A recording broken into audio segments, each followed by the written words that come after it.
Hello, everyone, and welcome to Finding Treasures in the Trash. I'm Cari Jacobs-Crovetto, and I am thrilled to welcome Scott Duffy to the podcast today. Scott's waving. He's saying, "What's up?"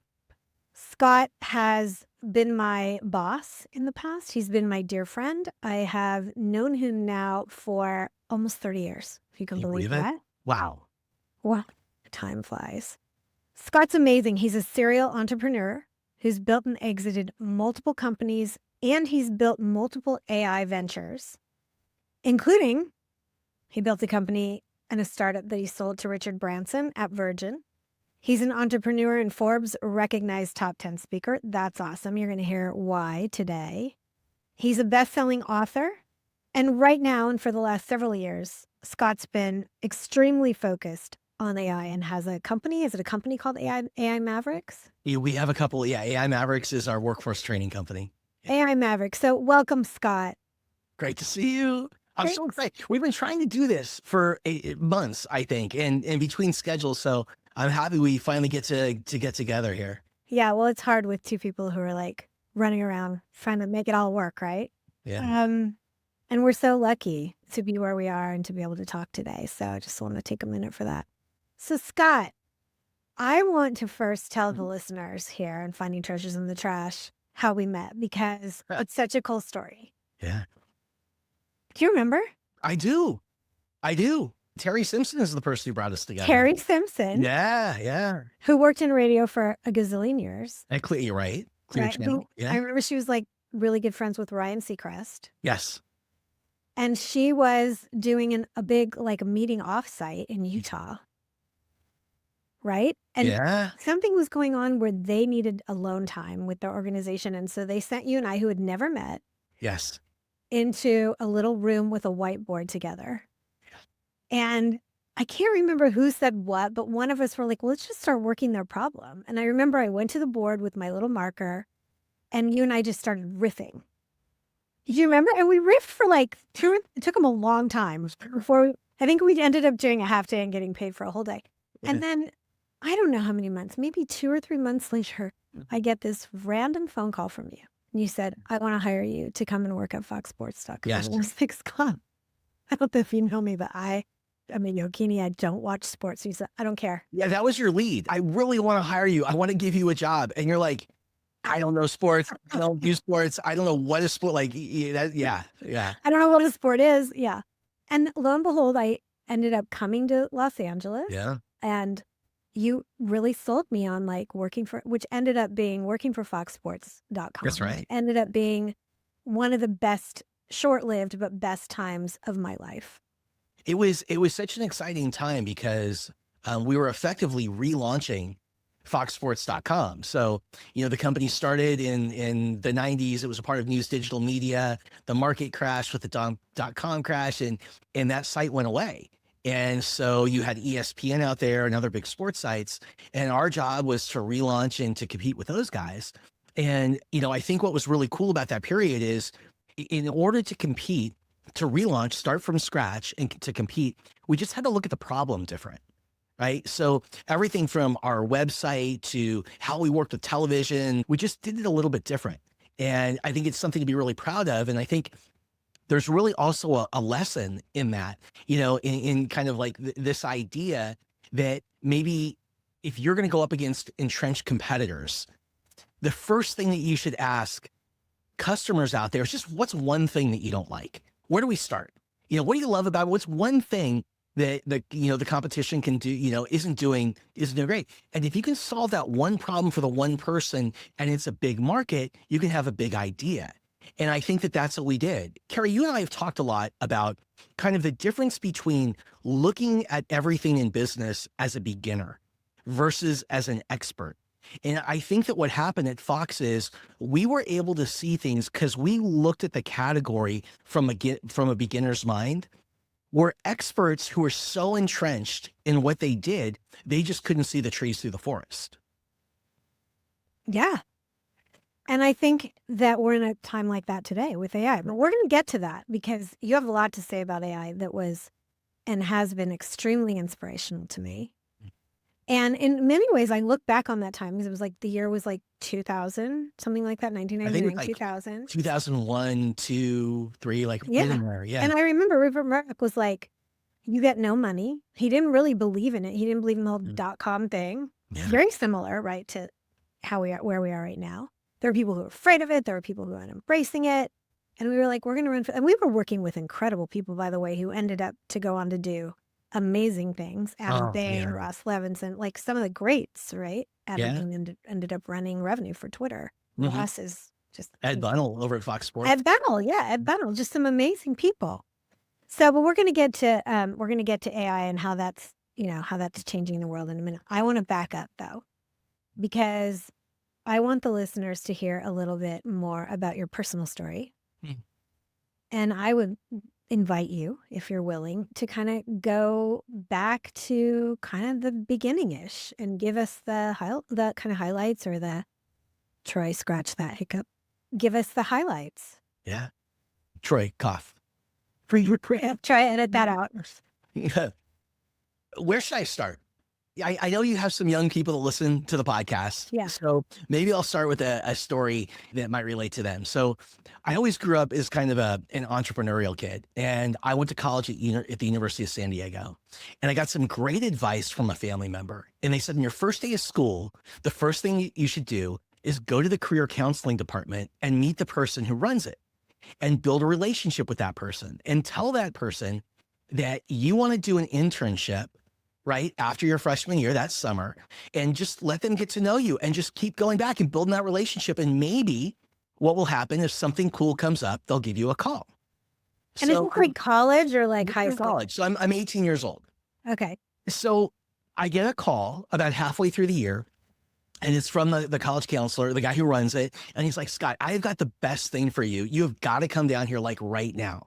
So back then, like back in the day, if you could get an internship with like IBM or Microsoft or Xerox, these are the big companies back then that people wanted to work for, that would be like the best. So I'm thinking to myself, it's got to be one of these. And I get there and I sit in this chair in this little office and I said, so who is it? And he says this, AAA student painters. And I'm like, student painters? He's like, no, AAA student painters. Because for people that kind of are, on the other side, what you might not know is back in the day, we had these phone books, the yellow pages, and the way that your name came up in the yellow pages was by the first letter of your first name of your company, by category. So in the painting, there was A painter, student painters, AA student painters. We were AAA student painters. I remember this. You have like quadruple A. Yeah. So basically I said to the guy, why are you doing this to me? Like what did I do? And he said, here's the thing. He's like, I've gotten to know you and you are an entrepreneur through and through. And he said, this company is going to teach you you're going to become a franchise owner effectively, a branch manager. You're going to learn how to run a business, write a business plan, hire people, train people. So I started my first company that summer when I was 18. Stayed at the University of San Diego. And then in my junior year, I was kind of having the time of my life. I just had this business. I played college sports. I was in like Greek life.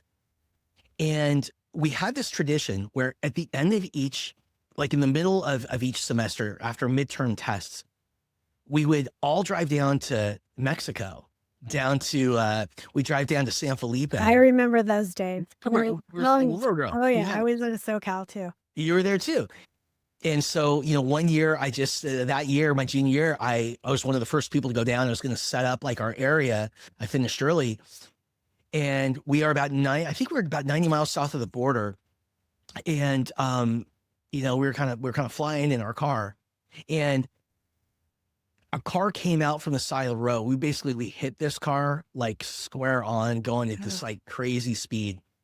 And it was the worst day of my life. I had 2 brain hemorrhages. It's like a crazy story that happened after that to get us back to the States and to the hospital and through recovery.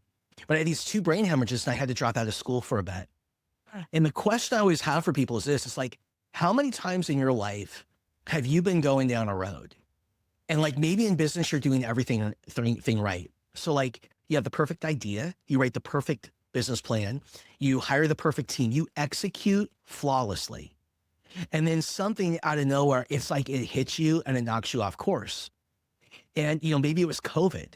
Maybe it was the market crash in 2008. Maybe it was like there was an illness in your family. And basically, everything you'd done up to that point, you had to throw out and you had to start over. Well, to some extent, that's kind of what happened to me.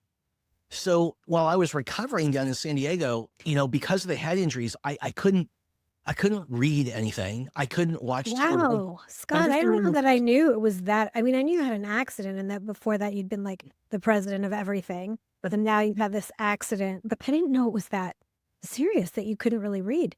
Yeah. So just like everything made me sick. But here's what happened. I picked up a habit. And the habit was I could listen to like soft music in the background and books on tape. And my college roommate came in and he had a motivational book on tape. And he's like, "My dad thinks you should listen to this." And so I did. And before you knew it, I had built this library, listening to people back at that time like Dennis Waitley and Jim Rohn and Zig Ziglar and Tony Robbins. And what it did is it started to kind of like reshape my mindset, my perspective. And when I got better, I was like, I want to go and work for any of these people. And they were almost all of them were in San Diego. Back then, like San Diego was like the Silicon Valley for the speakers. I just want to anchor people in time and space. First of all, when you got a book on tape, it usually came inside of like an 8.5 by 11 plastic, like it was mailed to you. And when you opened it up, it would have like either cassette tapes or if it was a little later in time, it would have these CDs. So like it was kind of weird to listen to things, right? So here you are. What year is this roughly? Oh, this is like the early 90s. Okay, This so is early probably 90s. like 1990-ish, 89, 90, 91, somewhere in there. Okay, here you are listening to books on tape because you couldn't read because it made you sick, and you discover all of these amazing speakers. Tony Robbins, of course, still being out Yeah. there. And Tony Robbins' infomercial had just hit the air, the first infomercial. And so for people just to kind of ground them in that, so the way you used to order tapes back in the day was you would get these catalogs and it would have all of these like speakers, and it would have like, you just imagine a catalog with a bunch of podcasters in it and then a number to call, and then you would call the number and order your stuff and they would send it to you. Crazy when you think about it. So that's how we would get this stuff. And so, and an infomercial was basically, back in the day, there wasn't enough TV programming on a lot of the stations that you watch today to go 24 hours. And so what happened was an industry emerged where people would basically buy 30 minutes of time, like a commercial, and they'd sell like their teaching or their training program by giving parts of it and like testimonials and things like that would hopefully lead to a purchase. So Tony Robbins had just, his had just come out, and I was listening to it, and I decided that, he was going to be the first person I tried to intern for and go back to school. But instead of giving me an internship, I was offered a job. And so I left college and I ended up, going to work for Tony. I think I was first hired in 1990 and I went to work for him in 91, something like that. How many people were there at that time? Here's what I remember. So so this is like crazy. The way it worked back then in this business, and I don't even know if this would be legal today, but what would happen is Tony would go and speak in a city, and let's say 3 months from now.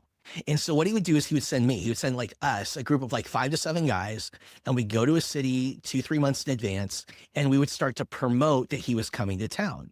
And back then, his number one selling thing was actually sales training. So we would go into companies and we'd speak, and we would teach the power to influence.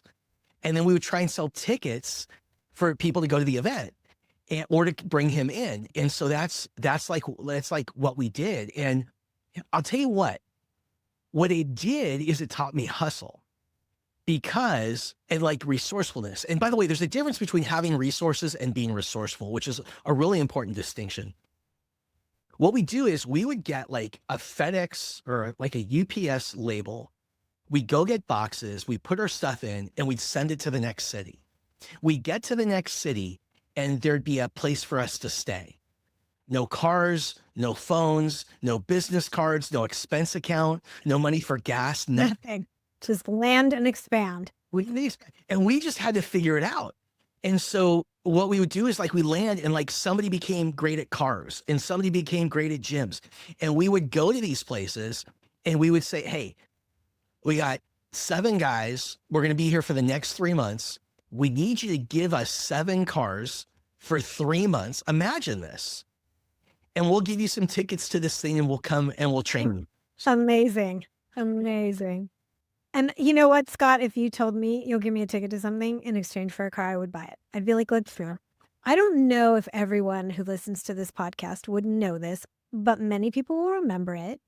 And there's a place I'm going with this with regard to like the work I do on finding treasures in the trash. But Yeah. fire walk with me. Fire walk with you. Yeah. Fire walk with me. So can you just do 1 minute, like what fire walk with me done by Tony Robbins? Like, what was that about? What was it, first of all? Some people who haven't heard of it are going to find that. I mean, could that be done today? Can you imagine? Just so like doing a fire walk. Yeah. So I think the longest I did was 37 feet. By the way, listeners, one of Tony Robbins' early things was he would actually train, I don't know, you're going to tell me, Scott, but you'd walk on fire in the end, right? At the end of this, like, whatever, 4 days or 5 days, you would walk with your bare feet on hot coals. Right. Right? You'd walk across a bed of hot coals. And I don't remember how long. I think the average is like 6 feet, 9 feet, something like that. And basically what it was like a metaphor to reinforce something that he was teaching, was that you can achieve anything in life if you just do 3 things. You find, there's 2 ways that you can learn: trial and error, which, costs valuable time and money, or modeling, where you find people out there who are getting the exact results that you want to get, find out what they're doing, these 3 things: their beliefs, their strategy, and the way they use their bodies, their physiologies. Do the same things to get the same results.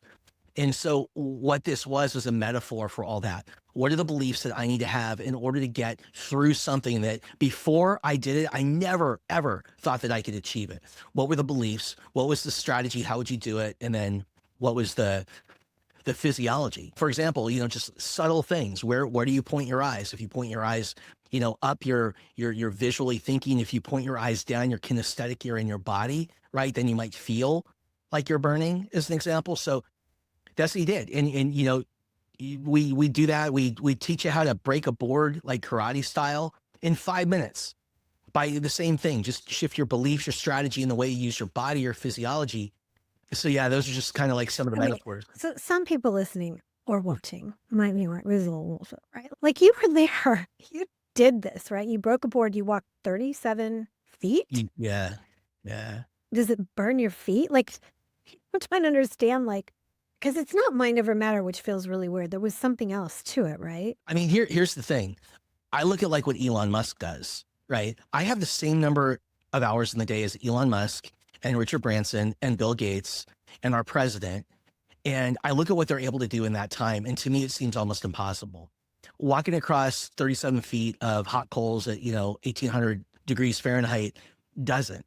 And the only difference is I've learned the beliefs, the strategy, and the syntax, the way they use their body, what they focus on, all that stuff. There's nothing that we can't accomplish if we don't learn, if we go ahead and we learn those things from other people. But there's things that you have to do in order to make it happen. And, there's a lot of inner work. And I know you talk about this, Cari. There's a ton of inner work that has to happen in order for you to do that. And maybe the place to start is with our stories. I've always said that the number one thing that keeps us from getting everything that we want in life is the bullshit stories we've created about why we can't have it, right? So there's this inner work of really fine-tuning your beliefs, fine-tuning your stories, right? Fine-tuning all of these things in order to create success. And the last thing I'd say is, when you take a look at the car accident I went through, or you take a look at all this stuff, what's the treasure? Because you talk about this a lot. Like, what is the treasure? To me, the treasure is this. It's number one, we're going to have good days and bad days, but we don't know which is which until sometime way down the line, because we don't know what we'll make of the experience. And I think that's really important. The other, I think, piece of treasure that I found through that experience was just the way it shifted by being around, for example, that world of Tony Robbins and the people it attracted. What it does is it reshapes your sense of possibility. And I go back to this idea of this. If you want to know why you are where you are in your life right now, here's all you have to do, right? This is it. Write down a list of the 5 people that you spend the most time with. Then try this. Here's a financial example. Next to each one, write down what you think they earn. Add it all up and divide by 5. That is exactly what you earn. You're the average of the 5 people you spend the most time with, nothing more, nothing less. And you can apply that to mindset, your physical body, every area of life. And so I think that being around those people, for me, that was part of the treasure. Yeah. So I want to just recap. So here you are, 0 to college age. You're doing all the things that all the good boys of that time do, right? And I love this, like, president of everything. I think I stole that from you, but I think you said that during our pre-meet. President of everything. I would say it this way. I think that when I was young, being successful at things felt like it came easy. Yeah. And you're such a humble guy too. You're like a kind, humble guy. So I can imagine, like, people just wanted you to lead them. Like, I think that the real test is the first time we come up against a real loss. right. How do you respond, right? How do you respond as an athlete? How do you respond as a parent? How do you respond? Like, how do you respond? Right. And so we laugh when we say the president of everything. I think it's really this idea rooted in being able to have a string of successes, no matter what age we are, what period of life we're in. And then when we get with something, what do we do? And so then you have this accident, this car accident that really, really hurts your body. It hurts your brain, 2 brain hemorrhages. I'm sure there were other things that were beat up and bounced around. And that's sort of the first time you're, like, contending with true sort of true limits in what you can do. And you open up to this whole new world that ends up becoming a big part of your path, right? With Tony Robbins and my whole life. Yeah. and then your star rises again. So take us to, because I don't even think I know the whole story, because I kind of met you at Fox Sports and then you went on to, I knew we were trying to figure something out when we were working together. I want to do something entrepreneurial. I want to invent something. And then you build this company and you sell it to Richard Branson. Like, if I were following your story. Well, so Or Divergent, sorry, Divergent. in my early 20s, I worked in the training industry. But I always loved tech, and I was working in Los Angeles, wasn't happy about what I was doing. Like, it was in between things. We've all been there, right? And I'm trying so hard to figure out what it is, like what I'm going to do. And it's a really frustrating time in life. And we've all been through this. And what happened was, one day I got a call from one of my college roommates, and he goes, "Hey, Scott, what are you up to these days?" I said, "Nothing really." He goes, "Great. We're going to start an internet company." I said, "What's the internet?" He goes, "What does it matter? You just told me you weren't doing anything." And so I said, "Okay." That's what you get for saying you're not doing anything. Right. I was like, "Okay, so what is it?" So the first internet browser, which is like today's, Chrome or Safari, it came out in December of 1994, and that was called Netscape Navigator. And that was the month that we started kind of like working together on our first internet business. And so I did that, and that didn't work out, and it didn't work out fast. But what it did is it gave me an opportunity to see some of the things that were going on that were really awesome out there, like what they were doing at Stanford with Yahoo and Alta Vista, Carnegie Mellon, and stuff like that. And I'm like, man, I got to get up to the Bay Area. And here's the thing: is in life, like, you've got to position yourself, right? If there's something that you want to do and the action is over here, you got to put yourself in the game. So what I would do is I would be in Southern California. I think I was like working in a restaurant or something at the time. Days I wasn't working, I would drive up to the Bay Area, and I try to get work, and I would stay on my friends' couches and things like that. And then one day, I've been trying this for like 5-6 months. I was down to like my last $20. Actually, I forgot about this story. This has been forever. I was in disagreement with my family because my family didn't understand what I was doing. They're like, "Why are you going all the way up there? Why are you like, there's a business that the family and the industry, the family's been in forever. Why didn't you do this?" And in life, what's going to happen is, people may love you with everything they've got, but they may try and get you to fall into their plan instead of your plan. And so what I did is I got a call from a family member, and I'll never forget this. I was up in the Bay Area trying to find work. I had like almost no money. I was sleeping in Oracle's parking lot in my car, and I got a call from a family member, and they're like, "We don't understand. We don't whatever." And I had to make a decision. In life, there's gonna be a lot of times you're gonna make a decision. And that decision is gonna take you in one of two very different directions in your life. My decision was to drive back home to Southern California. So I literally turned the car on, went back to Los Angeles, cleaned everything out of my apartment that I shared with my sister, and I took it to a pawn shop in Santa Monica. I cannot believe, I have not thought about this for years. I sold my high school ring. I sold Rolex I bought when I worked for Tony Robbins. I tried to sell my file cabinet in basketball and they wouldn't buy it. They're like, "We can't resell this." So I had all that stuff. I took the money, paid the money I owed back at home for rent and stuff. Same day, drove straight back to the Bay Area in my car. And I think that was a real big turning point in my life. I had this money and I'm like, what am I going to do? I had like $200 left. And so the question is, what do you do with your last $200? And my answer was buy pizza. And the idea was, I'm going to go to the small number of internet companies that are out there. I'm going to print out a resume, smash it in the cheese so somebody has to pull it out physically, and I'm going to drop it off. And I made a deal with a guy at Domino's. I will clean up after your shift if you give me the leftover pizzas for half price. And that's how I did it. Somebody called and he goes, "Look, I don't have a job for you. I don't think I do, but I promise if I don't, I will help you to find one with someone else." And that's how I got into tech and how my life changed.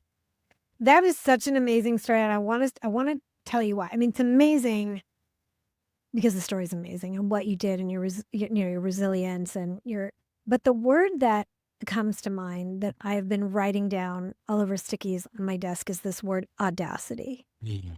And I had a lot of this too, Yeah. because we didn't have the internet, right? We had to like hustle our butts, walk into places, hard mail resumes, look in whatever book we could find for the top 10 companies. And I only say that this isn't to glorify like Gen X, although I think we are. We probably had it really good. But what it has been coming up for me around this word audacity is that we've lost permission in some ways to be audacious. And I think social media has played a big part of that. Yeah. Like, first of all, oftentimes we see so many people on social media that just look like us and act like us. And we think, why? I hear from my clients all the time, from my coaching clients, like, I don't want to step out and do something brave or big because why me? There's so many me's out there. Like, what makes me special? I didn't have that. And there's when I was looking for a job, there's fear of rejection going viral. Fear of rejection gone viral. And also like, yeah, and if I screw up, am I going to somehow end up as somebody's meme on the internet? And so what your story about like the pizza, which is amazing, and putting the resume in the pizza to like make it happen. Take heed, people. Take heed, internet generations. Like, there are things you can do when you've hit that 200. What are you going to do with your last $200 question? Yeah. That are so inventive and creative and make you think way far out of the box about how to overcome. You know, this is a really interesting topic because my youngest daughter is Gen Z, and I think she's the last year. She's on the cusp between Gen Z and Gen Alpha, and she's getting her first, so she's 16 and she's getting her first job right now. And, you know, where I shared with you stories like that, there's another one around Tony Robbins. They did something kind of crazy to get attention. It's kind of like, how do you do it when you go to the front and everyone says, just upload your resume online? So what we've been doing is we've been going back to the same place regularly to get a smoothie or to get coffee. And then, you know, her job is to not just have her resume on her, but to ask whoever's serving, "Hey, what's your name?" Right? And then what she's able to do is when she uploads the resume, she can put at the top of the resume, because you can't do a cover letter, like, "Hey, I was in whatever, I talked to so-and-so and so-and-so and so-and-so. They said there's a job coming up." So it's like, there still are audacious things you can do that will make you stand out and make you just be that much. Because look, here's the thing. All it takes is 1%. And I love this. Like, if you were to take anything over like 1% over a day, a week, a month, a year, it's like the exponential return on it is incredible. I'll tell you a story about how easy it is to get ahead in today's world. So a few years ago, I gotten really out of shape. And I woke up one day, it was January 1st, and I looked at myself in the mirror and I'm like, I didn't even recognize myself. And I'm like, who's this guy? And I'm like, okay, what is the most embarrassing thing I could do to motivate me to like actually lose weight? And so the answer at that time, this is several years ago, was like, take my shirt off on Facebook. He said, it's going to be painful. I'm going to give it a year. Okay. So what I did is I hired a coach, and the coach was a trainer, and I entered a men's physique contest. Okay. I'm like 40 plus years old, whatever I was. I entered a men's physique, like, not like bodybuilding, but like board shorts, all this stuff. And I'm like, okay, so I start going to the gym. I start doing all this kind of stuff. The day before the competition, I went down to San Diego, and I'm like, fuck am I doing? Where, wait, I'm out on the stage in front of 500 people, and work with me. Like, I look terrible compared to all these guys that were like in shape and cut and ripped. And that wasn't me. I had just gotten in shape. So I decided I wasn't going to do it. And I had a call with my girls that night, and they were up in Newport, and they're like, Dad, why wouldn't you do it? Why wouldn't you do it? What do you care what people think? And so I'm like, you know what? I'm just, whatever. I've gone this far. I'm going to do it. I get out there, and guess what? I got third place. That's amazing. I love it. But here's the thing. Only 3 people showed in my gorge. Sometimes all you got to do is show up and get your ass in the building. That's it. Sometimes all you do is got to show up and get your ass in the building. Yeah. Quote, Scott Duffy. Oh my gosh, these are great stories. So coming back to, because here's where I'm going with this. Yeah. I want to get to what you're doing today, which is really exciting in AI, and some of the ways in which you're thinking about AI. And the reason that I think it's relevant to finding treasures in the trash is because there's a way in which AI can be either daunting and scary and life-changing and planet-changing and career-changing, or there's a way that it can feel revolutionary and evolutionary. Yeah. And there's a way that we can hold that as a planet, and there's a way that we can hold that individually. And I think there's something about, finding the treasure in this conversation that can sometimes feel like trash, right? Yeah. Because there was more. It wasn't like, oh, you found technology and you did the pizza thing and then boom, you're off and running again. There was more, right? So, because like we had a big break. Yeah. Right? We kind of touch base every year. Hey. But we had a break of knowing each other more intimately, right? Yeah. And so I'm looking at it from my standpoint, and I'm like, he's just sold a company to Virgin. He's probably rolling in the dough. He's married to a beautiful woman. He's got kids. He's living the life. But what was really happening? So so to bridge that gap, I got up to the Bay Area. It's like on the early stage in a series of companies that ended up becoming big media brands. So CBSSports.com, NBC Internet, we worked together. We launched FoxSports.com. And then I started a company that was like Expedia, but for private jets. And I sold it to the Virgin Group, and I ran it for them for a couple of years. And I remember, we rebranded the company from Smart Charter to Virgin Charter. And for me, it was like the time of my life. I'm literally, side by side, like on CNBC or like whatever it was, with like my hero, Richard Branson, like the guy whose book was like my Bible as an entrepreneur growing up. And we launched the company in March of 2008 as a Virgin company.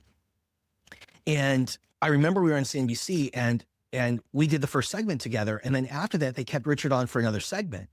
And what they talked about was oil. And so oil prices had started to spike. Virgin had 5 airlines it was involved in at the time. So before the market crashed later in 2008, the airline industry and private aviation industry and all that kind of stuff, we were really getting hit. And long story short, the market crashes at the end of the year. And I went from, having what felt like everything, the life, to this, all these different things, to losing everything financially in about 9 to 12 months, going upside down $500,000, maybe by the time it was all over, closer to $1 million, going, through a divorce, like just everything blew up. And I remember, during that time, I think I probably did what every good entrepreneur would do. which was lay in the corner of my room in the fetal position. Or cry. What am I going to do? Yeah, we're laughing, but I mean, this is a It's hard moment. I mean, you live, so I know you're saying upside down, and sometimes Yeah. people out there in the world say, oh, like, I lost everything, but really they still had like 250,000 stuffed away in the bank. Yeah. Were you really, truly like, I had nothing. I don't want to talk about this too much because it really is painful still, but like, I remember oh God, when my kids were younger, going through the neighborhood, stealing newspapers so that we would have wrapping paper, for Christmas. Like, uh, it was really tough. And look, everybody, I have never met anyone that has been truly successful over a long period of time. Anyone that like wins over and over again, they didn't have loss that was almost like in proportion. They hadn't gone through something really tough. And, the question I always ask, particularly people like parents and things like that is if you wanted to make your kid really tough, would you make everything easy for them? Or would you would throw a little challenge in there every now and then, right? But it's not what happens to us. It's what we do with what happens to us. And I really believe that the greatest gift that we have as human beings is that nothing has any meaning in life other than the meaning that we give it. And the challenge is that when we're going through hard, it's so easy to focus on the hard, to get stuck in these loops in our head of negative questions that reinforce themselves. Why do I suck? Why am I so bad? Why does this always happen to me? And then what happens is we start to redevelop beliefs, and beliefs are like legs on that hold up a table or a stool, and they reinforce like these things that we start thinking about ourselves. And then we start to develop these stories that we start telling ourselves about why we can and can't. And I remember Tony Robbins, saying the biggest difference between, you having everything you want and where you are today is the bullshit stories you keep telling yourself about why you can't have it. So you go through like all of these different things. Now, it sounds easy, like when I say it this way, to go, well, just change what I focus on. I can do that, right? Like if I was in a room with you and I said, hey, let's do a little thought exercise. Like, take a look around the room and tell me everything that you see. Don't tell me, but like in your mind, everything you see that's blue. And I say, what about the couch, the this, the pen, the this? And then I say, close your eyes. Tell me everything that you saw in the room that was green. You'd be like, what? So it's all available to us. It's just a matter of what you focus on. The challenge is when you're going through hard like that, it can be really tough to get out of that loop. yeah. And I mean, I'm even sitting here thinking about like, and this is where my work and what you're doing, I think, intersects, right? Because I can imagine and I've had those moments too in different ways. Like I've also been a white passing woman who's well-spoken and charismatic, and it's been easy for me to get jobs. And it's been, I have not faced what other people have faced. I faced Yeah. a different kind, right? Which was like I had a mother who was a drug addict and a dad who was angry and violent. And I had to go through my own battle. I mean, I can remember seeing you on LinkedIn, like shaking hands with Richard. Oh my God, Richard Branson, Scott. Like Yeah. he's really, really made it. Yeah. And then to suddenly find like that level of Saul, like from the top to literally like below the bottom of the earth in some ways for you, like I can imagine the tricks that it would play on my self-esteem, on who I am, on what I stand for, on my values, on my relationships with other people, those that sustained and those that didn't. And so where our work meets, I feel like in this place is like, how did you find that fucking treasure, pardon the language, in that level of extreme drop? Yeah. So I think it was two things. I think it was first, I had a dear friend and mentor named Dave Meltzer, and I know Cari, Dave as well. And I was having a really hard day. Like I'd been trying to turn it around for a long time, and I just couldn't. I really struggled. I think one of the reasons I struggled is I think in life, when we've done something a certain way that works. So for me, maybe the way that I was doing certain things in the internet space, or doing we do things that work. When things go sideways, what we do is we double down on what worked in the past. So instead of being open to new things, we do the same thing that used to work, but we do it more and harder, more and harder, more and harder. And what that does is it drives us deeper and deeper into the hole. And so I'm doing all of the things. I'm really disciplined. But while I'm doing those things, the rest of the world is learning new skills and new ways of doing things. So I'm kind of almost like aging myself out effectively. One day I lost it. I thought it was my bottom.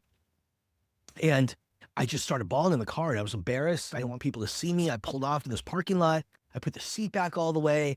I'm crying in the car. And I just picked up the phone and I called Dave. And I said, I don't know what to do. I am like, whatever. And he's like, I got you. There's two lessons here. The first is calling Dave. So there's actually three. The first is as entrepreneur business people, whatever. What happens is when people ask, how are things? The most common answer is everything's great, right? When maybe it's not. And it can be really hard, especially as an entrepreneur, because you're in this job where you have to put on a brave face. You know, there's certain things you can't tell your investors right now, maybe, or you don't want to, or your employees or whatever, you don't want to bring home. So it's things are great. And we have to get better at asking for help. Now, as it relates to Dave, I think the second thing here is there's two different kinds of help. There's what I call opinion and counsel, or advice and counsel. And here's the difference. Opinion or advice comes from people who may just love you with everything. They want the best for you. Here's the thing. They don't have experience walking in your exact shoes. So being in your experience. So everything they teach you is just a guess, right? Versus counsel comes from people who have literally been in your shoes and figured out what to do. Dave, I knew because of our conversations, had been through hell also. Right? Had lost everything. It had to turn it around. So I called Dave and said, I don't know what to do. And then the third is what he said to me that day is he said, here's what here's the key word, we are going to do. He said, starting today, there's four things. Number one is it's no longer the market that created the crash that led to where you're at today. It's you. It's being totally accountable for everything. Second thing is you're going to forgive yourself. So you're responsible for everything, number one. Number two, you're going to forgive yourself for everything. Sometimes that's the hardest part. Number three, you're going to find the lesson in everything. He said, I'll help you to find that. And number four, you're going to find the gratitude.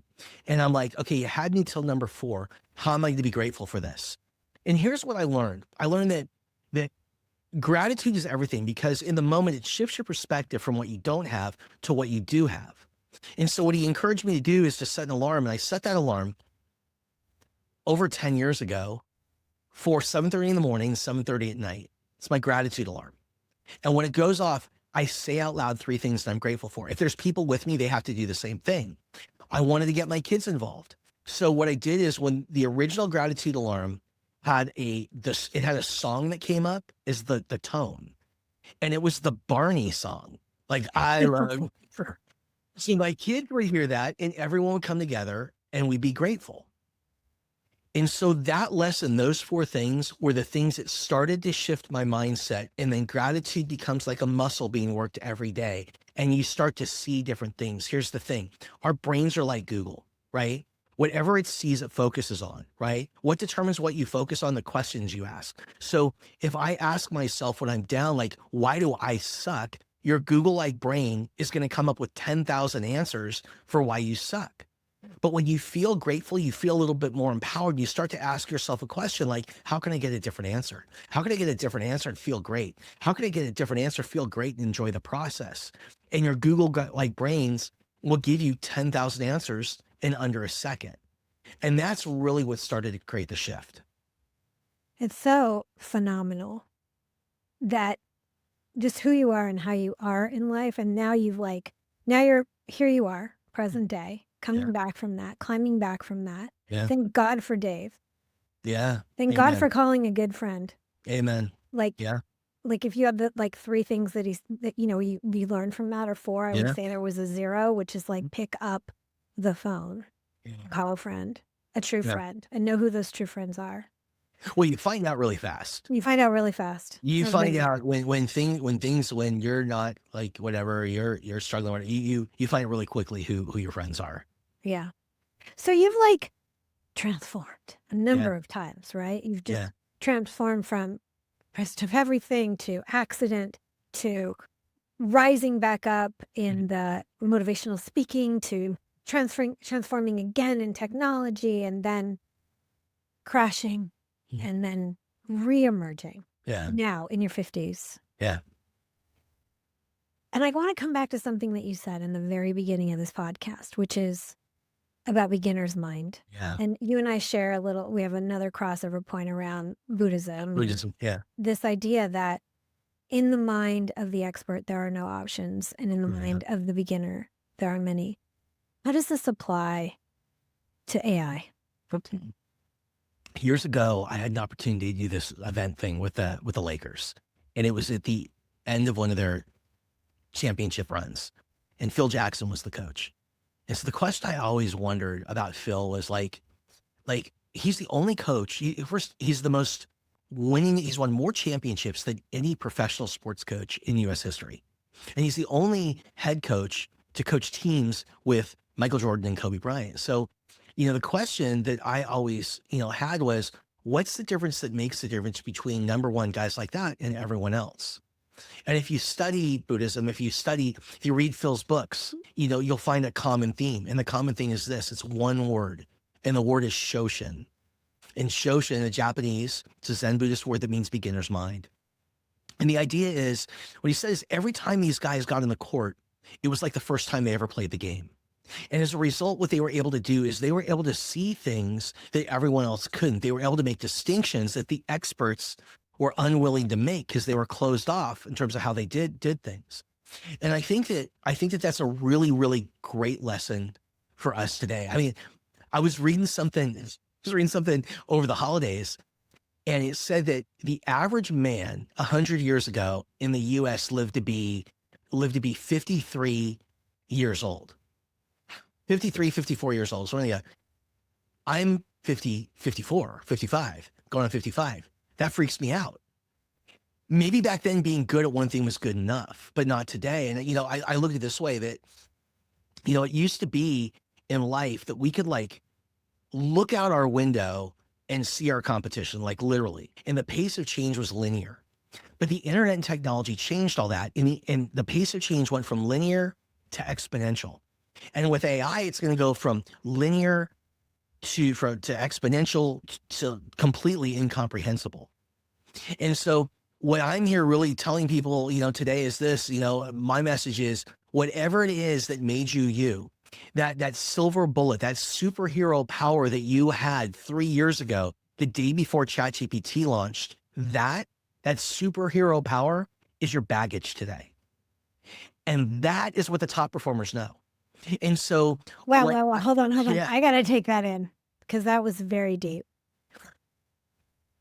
All of the superpowers that you used, to get you to free ChatGPT, your ways of operating, your operating system that everything pushed you towards success, let's say, or pushed you towards your best self or survival. Those are now your baggage today. That's your baggage.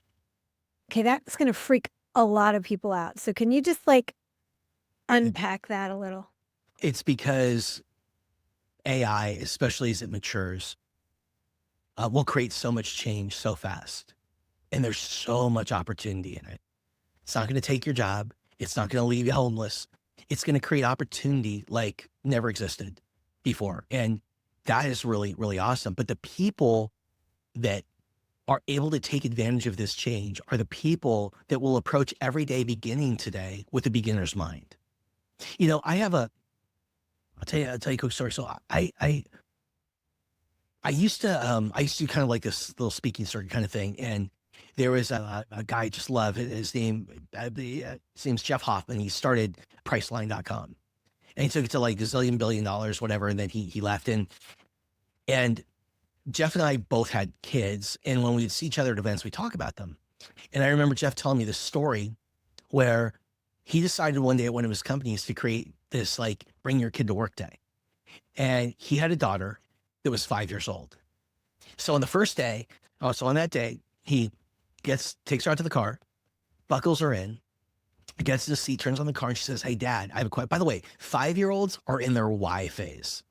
They ask why everything, right? Turns on the car. "Dad, I have a question. What is that thing over there?" And she was pointing at the plastic that's on a car door And like, if you think about this, like, look like where your seat is, but like, look at the door where the windows are. There's this piece of plastic on each door. What do you call that thing? And he said, I don't know. And she said, why? And he said, I don't know. He said, why? I don't know. Why? They start driving to his office and she says, Dad, how do they make carpet? And he said, I don't know. And she said, why? I don't know why. This went all the way on until they get to the office. They get to the office. She walks through the lobby. There's two big machines, whatever. She gets into his office. She sits down. She says, Dad, what are those two big things in the lobby? And he says, I don't know. And she says, why? I don't know why. And then I don't know. Wait, why don't I know what those things are? Calls the office manager. What are those things? I don't know. Why? They keep going on this thing. Mr. Hoffman, I'll figure it out. Just give me that. I'll figure it out. So the end of the day comes, I got good news for you, Mr. Hoffman, and bad news. So the good news is those things are getting picked up tomorrow. The bad news is they're paper collators. They've been here for 7 years and we've been paying for them. Nobody knew what they were. Nobody uses them. And they look so damn important. Nobody asked why. So he created something coming out of that called 5-Year-Old Fridays, because it happened on a Friday. And so on a regular thing, routine, every single year, his companies basically ask why, question why they do everything that they do, and does it still work for us? And you see, that's the awesome thing about approaching each day with a beginner's mind, is you're able to be open and honest and see those distinctions. And that's going to create the flexibility and adaptability that all of us need moving into this new age. It's so inspiring. I want to go a little woo for just a second. Okay, let's go woo. So I've been practicing Buddhism for almost 40 years, 50, something like that. There's a lot of freedom for me in really coming to the embodied realization that there is no certainty whatsoever. Yeah.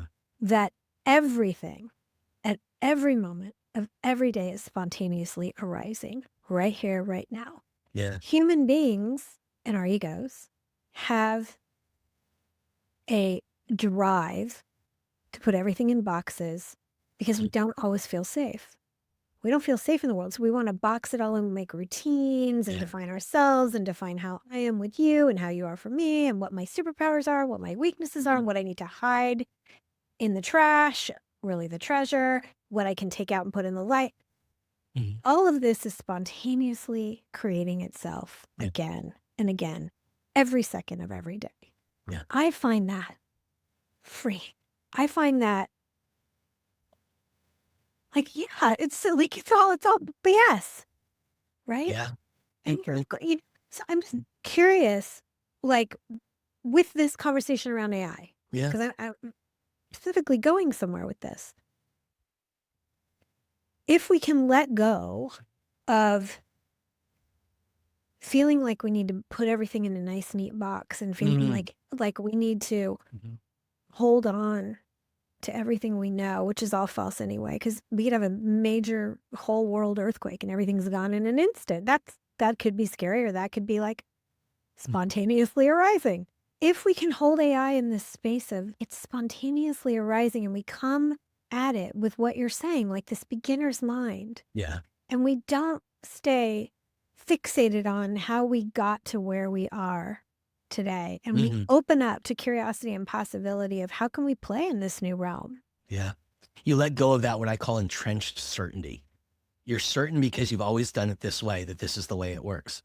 So I was down at the beach today, I'm a water guy, and there's an interesting thing. So when a new wave, so I live by an area called the Wedge, which is one of the biggest surf spots in the country. And what it's really interesting is when you watch surfers, is a new wave's forming. Okay. What happens is this, is you have people that do one of three things. Most people, well, probably a lot of the people, they turn around. So they see the wave coming, right? They're not sure where it's going to break. They're not sure how big it's going to be. And they turn around, they literally run to the shore, right? So we've seen those people. About half of the people. I do. I'm just going to admit that. Maybe not. Let me hear the other two and I'll tell you if I do it or not. About half of the people completely freeze because they don't know what to do. And they look up and the waveforms like crashes right on their head. But an experienced surfer does something completely different. They literally get on their board and they paddle right out to it. And at the very last moment, as that big wave is coming up, they do what's called a duck dive. And they point their board under and they go under the wave. And so for just a moment, there's all this calmness in the water, and it goes right over your head. You don't even feel it. And you come out the other side ready for the next wave. The only way through AI is through it. And so what I would suggest to people is the first step in going through it is to just have an open beginner's mind, right? And paddle toward it. And it doesn't mean that you need to learn everything today. It's also so young, so new. What I say is this: instead of focusing on trying to do like everything or learn everything, focus on one thing. I call this hammer's nail syndrome. And like what I mean is, if I give you one hammer and one nail and your job's simple, all you have to do is bring the hammer back and like drive the nail into a piece of wood, like really nail one business. Odds are you miss the first, second, third time, you'll nail it. Let's say give you two hammers and two nails, you got a problem. You're holding two hammers, who's going to hold the nails? Let's say you find somebody crazy enough to do it. Think about this. You have to bring two hammers back at the same time. You have to strike at the same time. Think about how awkward that is. You're going to miss the first, second, third time. You may never get it right. Let's say give you 10 hammers and 10 nails. You get the point.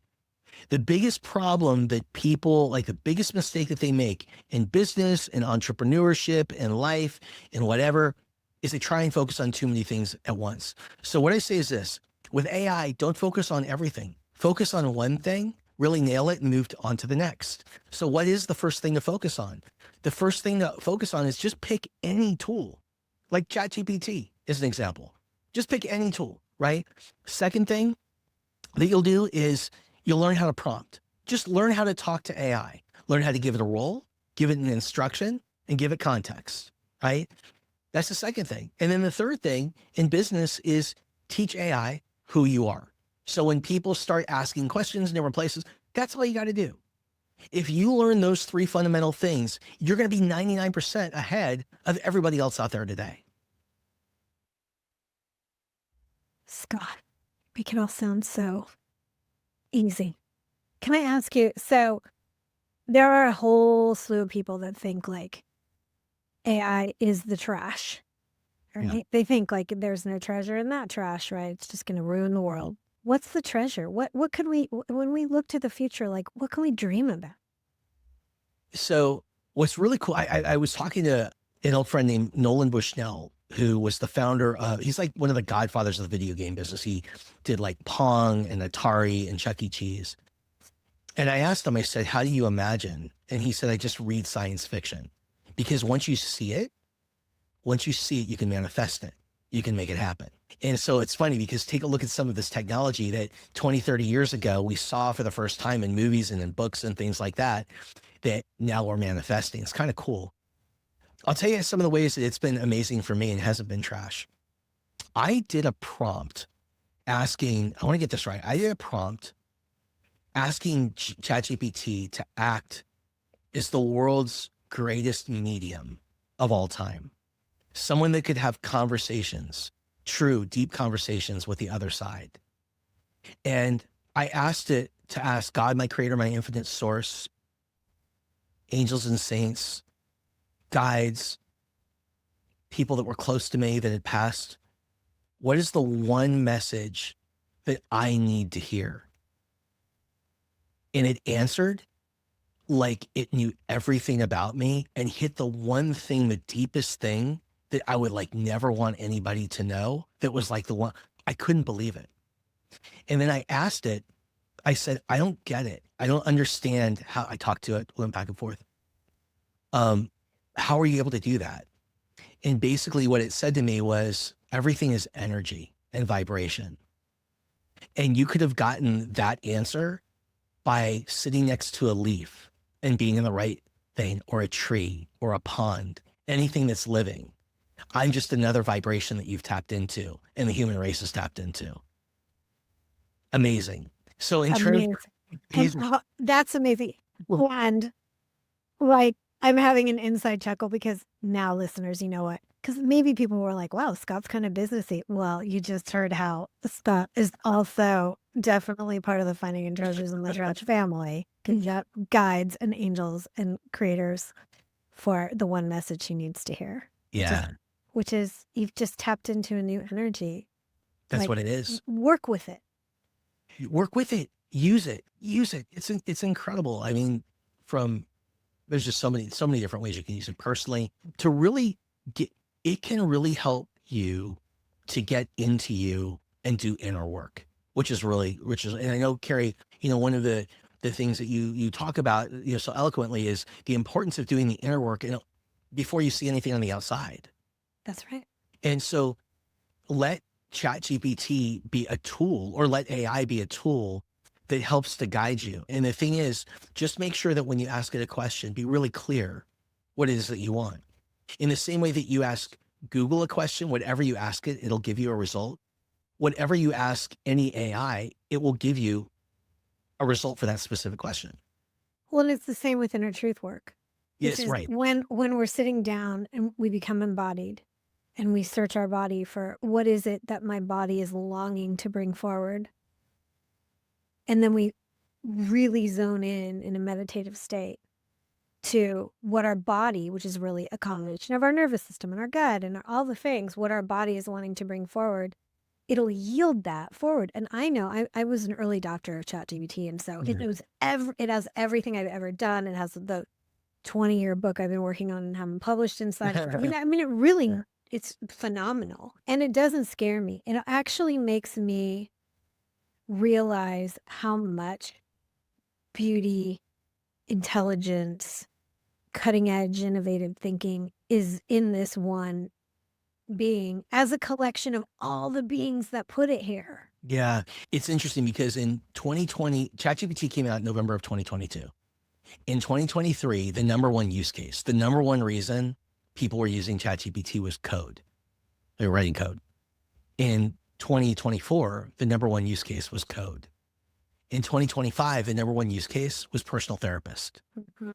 And there's something to that. I think that a great way to use AI, right, is sometimes we're afraid to openly say or address the things that hurt the most, that are the deepest. There's those things inside of us that we hide. I believe that sunlight is the best disinfectant. If you shine the brightest possible light on the thing that hurts the most, you will immediately disempower it. You'll remove all the negative, and you will find an answer. Sometimes people say that's a lot easier to do on ChatGPT because they know it's tech and it's not judging them. And so, but I think that, Cari, this makes me think of you. If you're listening to this and there's that thing that you haven't tapped into, working with Cari to bring that out and then figure out how you work through that and do the inner work, like that's the real key right there. That's where the magic happens. It is. Thanks for saying that. And you know what? As a coach, people ask me all the time, like, aren't you scared? Like AI is going to take over your job. And I say, I am working with AI. Mm-hmm. Like my clients and I, it's like, it's a beautiful triage. Yeah. Because it's giving us information and then we're dissecting it. Well, how true is it for you? Or how do we make this work? If it's a marketing plan, let's look at the holes and the gaps. It doesn't get it right every time, of course. Right? So this is about a dear client of mine. I can say that because she's outwardly announced it on LinkedIn from a while ago, is a woman named Sylvia Lepovidian. And she said I think she posted it on LinkedIn. She said, every marketer is going to need to create their human resources org chart. And then behind it, they need to create their AI org chart. Yes. And I thought that was so brilliant, right? Because this is the opportunity, is to figure out, to let the sun shine. Yeah. Disinfect the fear and then bring it in as part of that. Like you said, it's the energy that we tap into, and how we tap into it equates to what it becomes. Yes, absolutely. I think as a marketer, I just want to kind of expand on what you just said, where people are going to be really valuable in lots of different fields, including marketing in the future, is you've got I'm sure most marketers that are listening have gone to ChatGPT, they've written copy, or they developed a social media plan, they've tested it, they've written a book, like they've created videos, like whatever it is a person who really wants to create value in that space, you'll learn how to run all these different tools, or what people might say are agents or whatever. And you could literally have a team of 15 AI bots that are working for you. But the thing is, you're the one that oversees it. You get the reports, you get the whatever. Like, I personally think it's so exciting to think, oh my gosh, I'm going to create an agent, and I'm going to say, instead of just putting up some creative and doing a test buy on Instagram, I'm going to go, okay, talk to my agent and say, okay, I want to put 10,000 people into my next AI event. I need you to be my director of marketing. Tell me how to do it. You got 48 hours. And what it will do is it'll be connected to my Google Drive. It'll go in there to get all these assets out. It will then start to open a tab, and it'll do all of this research on the competition. It will then start to, come up with creative and things like that. It will log in my Instagram account. It will create an A/B test, and it will try different creative, different copy and stuff like that. It will then push that out there, see what works. It will iterate in real time. It'll find out what works. It'll say, okay, I think this works. It'll go to Facebook. It'll go in, it will actually buy another test on Facebook. It will compare the two based on everything that it's learned and what it knows about that particular platform. 48 hours later, it's going to come back to you. It's going to say, everything is done. Here's what your budget is based on all the data, the math, whatever. This is what you need to do. So as a marketer, you can run that thing over there. Then you might go to a different tool. You might say, create my social media plan for me. You do the inputs, boom. All of a sudden, one person is the media buyer, the social media manager, the brand expert, all of these different things. Now, here's the thing. If you go out there today and you just start to play with this and you have an open mind about it, in 2 or 3 years, when the rest of the world figures this out, you will be so far ahead of everybody, and you'll write your own ticket. And all those people are going to be looking to you, and they're going to be like, oh my gosh, why didn't I do that? It's because they were stuck in that entrenched certainty, or they were stuck in fear. And so this is really your invitation to step out of fear, do that duck dive under the way, focus on one thing, not everything, and then just keep improving. But how do you overcome the fear of oh my God, you just in that description, right? Yes. You just killed 5 jobs. How do people overcome, if I'm the creative that was doing the writing, or I'm the media person who was doing the planning, or I'm the acquisition person who was running the testing? How do you overcome them? So there's a couple things. The first is you're grateful.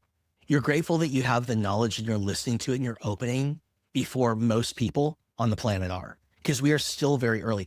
Only 1.5% of companies in the world have a ChatGPT subscription today.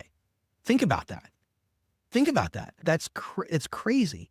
So we're just so early that if you start to educate yourself, and all you have to do is start with one tool, like a ChatGPT. Just learn how to do, just play with it as a copywriter, play with it as a video producer, play with it as whatever. You can even say to ChatGPT, your role is to act as the greatest teacher of, somebody who's in marketing, who is concerned that in 3 years, my copywriting job will be done with AI. I want to be the most valuable person I can be as a marketer. Put together a 3-step plan for what it is I need to learn today. Mm-hmm. And it'll put it together for you. And that's all you have to do is just start there. It's kind of here's the funny thing, Cari. It's kind of like when I was in that physique competition, only 3 of us showed up, and literally there were 1,000 people there in all of the other things. 3 guys my age showed up. You just got to show up. It's as simple as that. You just have to show up. Now, what we haven't talked about is what other jobs are going to be created in marketing. And the thing is, we just don't know yet. Online media buyers didn't exist. SEO people didn't exist. None of that stuff. Website builders didn't exist. Your marketing team was 6 people. Your marketing, right? Exactly. Now it's 37 people. Yeah. So maybe we go back to the 6 people, but why not you?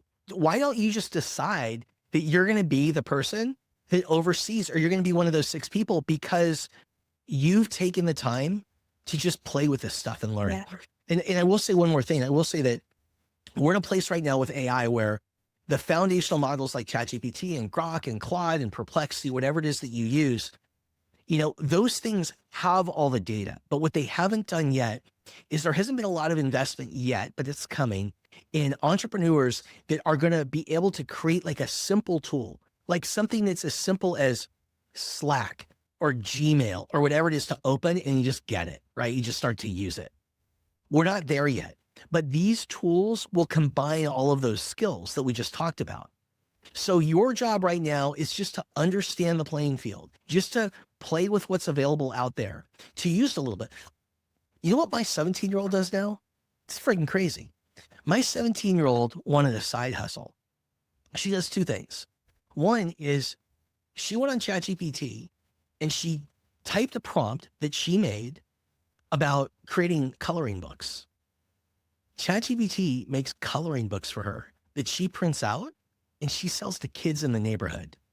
My other daughter, she said, I want to make some money. I said, all my friends need cover images for their YouTube videos. So she went to some of my friends, I helped. And now what she does is she makes YouTube cover photos, puts a little prompt in ChatGPT, has their media schedule, what the titles are of their stuff, puts it in there. ChatGPT makes it, and she's got a job. She's making like $300 a month doing that. We didn't even know that job existed until we're just brainstorming about it. So that's what I'm saying. Just be open. I love it. So if I were to like close this amazing conversation out with Mr. Scott Duffy, I would love to, first and foremost, tell our listeners about your new books and about where they can find you and who you work with. Awesome. So, well, thank you. Thank you, Cari. So I think there's two ways to find me. The first is to go to AImavericks.ai, AImavericks.ai, or you can go to my site, scottduffy.com. We just got the social media ramped up again. So I'm everywhere at Scott Duffy Media. And you know who I work with enterprise companies. I work with entrepreneurs. I work with a lot of young people that really want to understand how to position themselves in the age of AI. And I teach them a constant kind of method of transformation. How can you keep improving, staying adaptable, staying flexible, so you don't get left behind? So you're 5 steps ahead of the competition. And I have a new book coming out in February. It's called Shoshin. Again, the idea of beginner's mind. Beginner's mind. Yes. And that is an AI-driven transformation system that we're teaching right now in companies all over the country. Amazing. Now, do you do this as courses inside of companies? Do you do this one-on-one, all the above? I do a ton of speaking. So I speak at conferences, in front of associations, big events, things like that. We also do courses inside of companies. Yeah. Right. And our team teaches everything from the super fundamentals of AI, just like the ABCs for non-technical people, really super basic. How to use ChatGPT, how to use the different tools.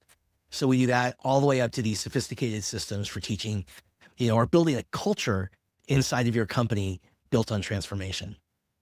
Amazing. Well, we've had a wonderful conversation. I think the thing that will stick out with me the most of everything you said is superpowers. The superpowers you thought you had before ChatGPT are now your baggage. Yeah. And that feels exciting to me. Scott, it's been so wonderful to have you. Thank you. If you'd like to continue the journey, you can find me at bravedirections.com. And there you can sign up for my newsletter. And I've created something called 5 Days to Truth. It's a complimentary 5-day meditation journey that helps you start gently digging into your own trash and discovering what's there waiting for you.